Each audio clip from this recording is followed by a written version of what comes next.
Hello, everybody. My name is Jacob Lund, and I'm a stock photographer from Copenhagen, Denmark. And today I'm going to give you a brief insight into my path of becoming a stock photographer. And I'm going to tell you a bit about how I work and what I love about shooting stock, and why I think you as photographers should consider shooting stock as well. And I'm going to give you a bit of advice on how to succeed in this business. So for all of you who don't know me, I can say that today I work as a stock photographer. I'm full-time committed to shooting stock only. And I have a portfolio of about 8,000 images available on Adobe Stock. And at the moment, I shoot between 2 and 3 photo shoots per week. And besides me, I have a team of 5 people involved in the everyday production of stock photos. And then at the moment, I work 6 months in Denmark. And when it gets cold in Denmark, I take a plane to South Africa, where I work for another 6 months. And this is where I am today, but let me show you just 1 year ago, because then my primary profession was something totally different. This picture is actually taken just 1 year ago, when my primary job was to uphold law and order in the streets of Copenhagen as a policeman. Yeah, that's 1 year ago, and it was in December last year I chose to make my full-time commitment to photography. I'm going to tell you a bit about my way into photography. I have always loved being creative, and I have always loved shooting pictures. So in 2008 I decided to start my own photography business. I put myself on the market as a photographer, and I was trying to make a living just by shooting pictures. I did everything from wedding photography, portrait photography, event photography, pretty much whatever I could get paid to do. And I got some jobs, but the income was very unstable, and the income was very low. So after trying this for a few months, I ended up in a situation where I was pretty broke. I could actually not pay my rent, and I was forced to move out of my apartment, and I was forced to get a real job. So because I had a background in the military, it was a natural step for me to apply for the Danish police force. So I did this, and I started at the police academy, and I ended up actually really liking the job as a police officer. But after working in the police for a few years, I suddenly felt this need to be creative again and to make something. So I decided to pick up on photography again. But with my job as a police officer, it was pretty hard to plan any photo shoots with clients, because I would either work day shifts, evening shifts, night shifts, or weekends. So I had to do something else. And I had heard about stock photography, where you could just shoot pictures and put them online, and you would sell your pictures if someone wanted to buy your pictures. So I tried this, and this worked pretty well for me, because I could shoot whenever I had the time, and I was not depending on clients. So over the next years, my life became a mix of just chasing criminals in the day, and when I came home from my job, I would shoot pictures.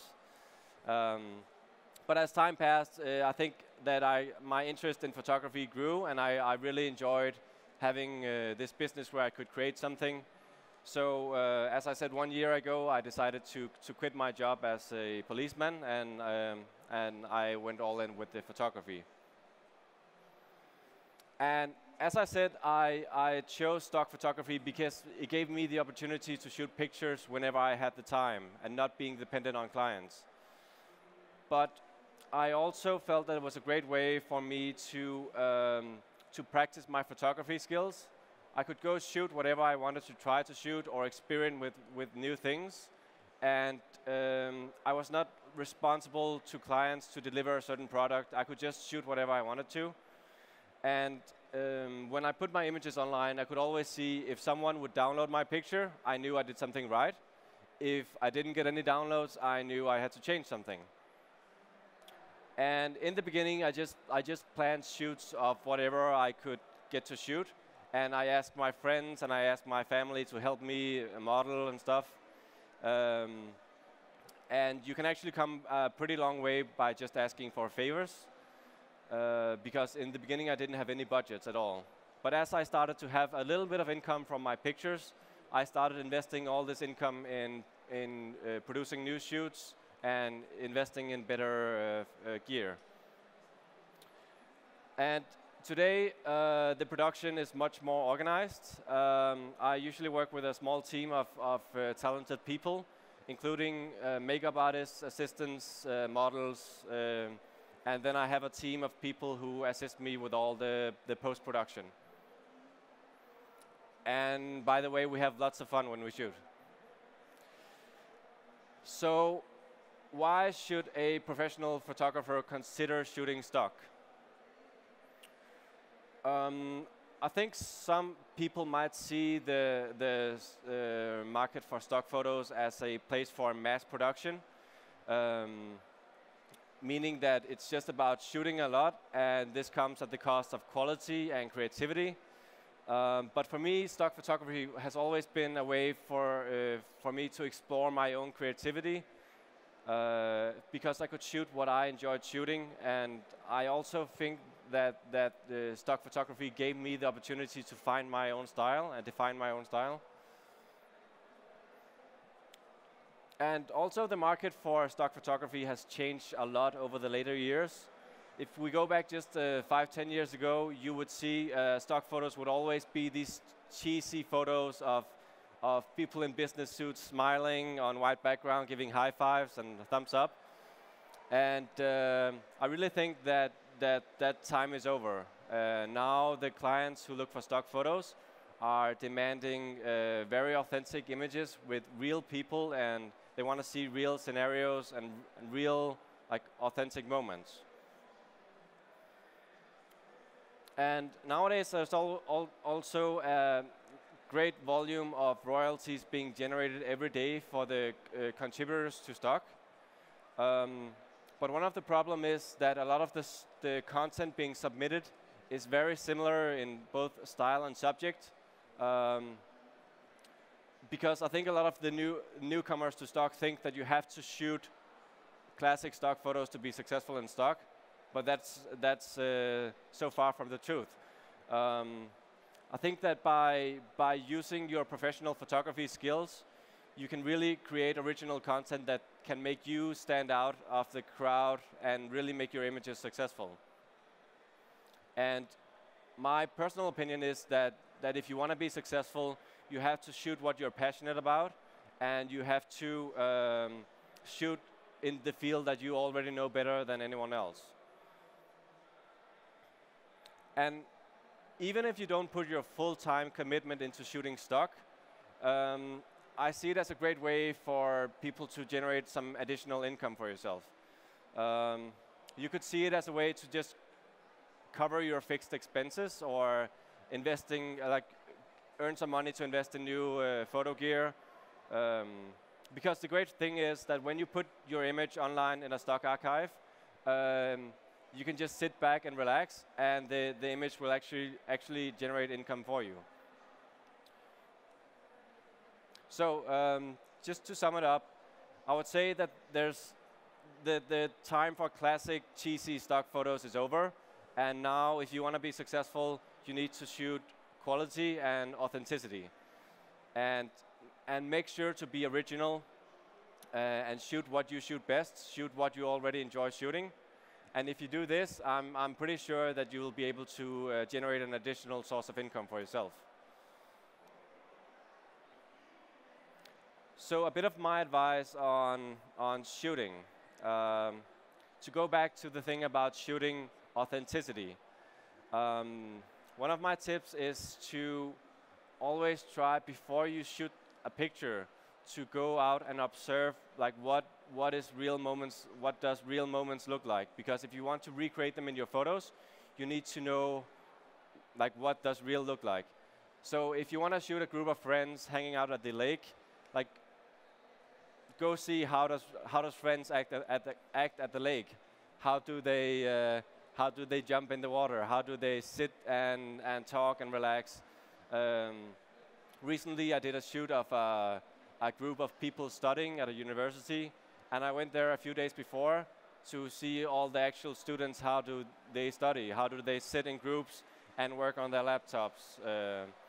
I think this is very important to get the real, authentic moments in your pictures. Also, I recommend to make shoot plans when you go on a shoot, so you have an idea when you go on a shoot what it is exactly that you want to capture. So make a list of maybe just 5-10 images that you want to you want to have at the end of the day. But also, you should, even though you have your shoot plan, you should always be open to the moments that happen that are not planned.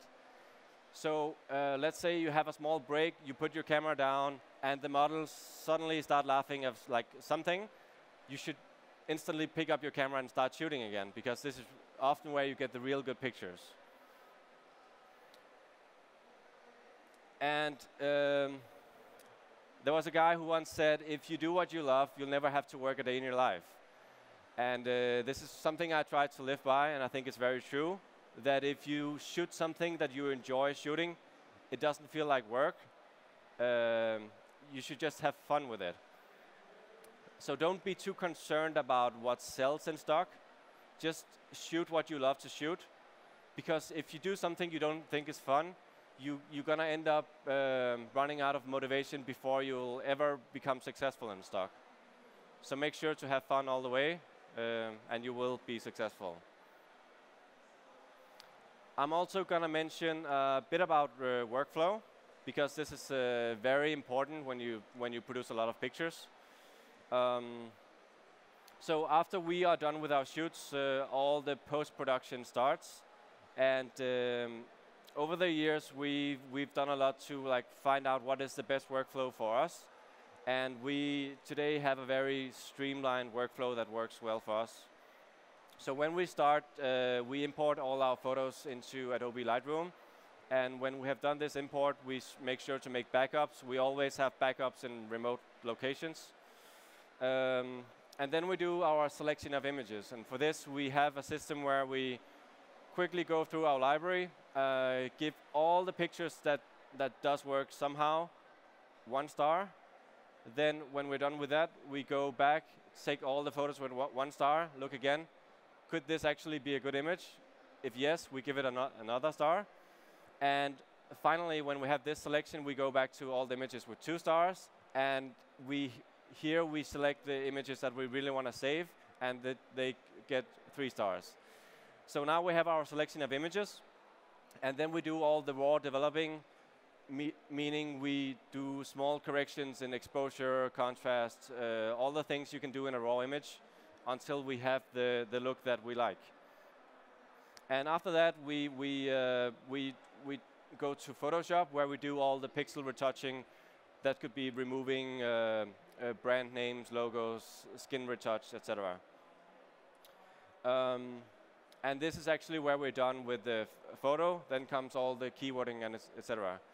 And all the rest of the stuff, we usually use Adobe Bridge, where we can easily manage all our photos, which we save in folders, and we can do keywording, etc.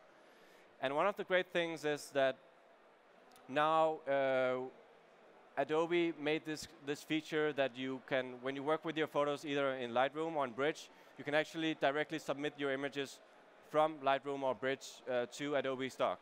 And that is going to save a lot of time for a lot of us, I'm sure. Another essential thing I want to mention, especially to people who are not used to shooting stock, is that when you make stock photos, you need to keyword all your images. And this is something that can be very, very time-consuming. But if you don't keyword your images, no one is ever going to find your images. So this is very important. And we do it, today we do it manually, but actually just a few days ago, when Adobe launched a new contributor portal, there's actually a feature where you can just upload your image and the system automatically keywords your image. And I have no idea how it works. It's pretty impressive, but it actually works. So this is also something that's going to make it a lot easier for a lot of us to work with stock images.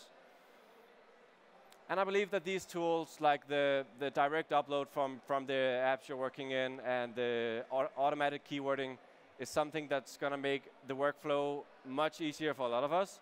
And this makes us able to focus on what it is we do best and what it is we enjoy most, which is actually shooting pictures.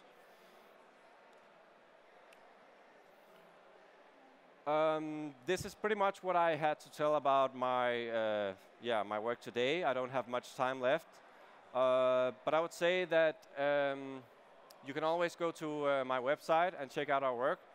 And I also have a Facebook page, which is linked here. It's Facebook and then Jacob Lund Photography. And here we post a lot of our images, and we post a lot of behind the scenes and stuff like that. We also post whenever we are, like if we are a new place and shoot. If we need models or assistants and crew, we also post that on our Facebook page. So, thank you very much for listening to me today. Thank you, Jacob.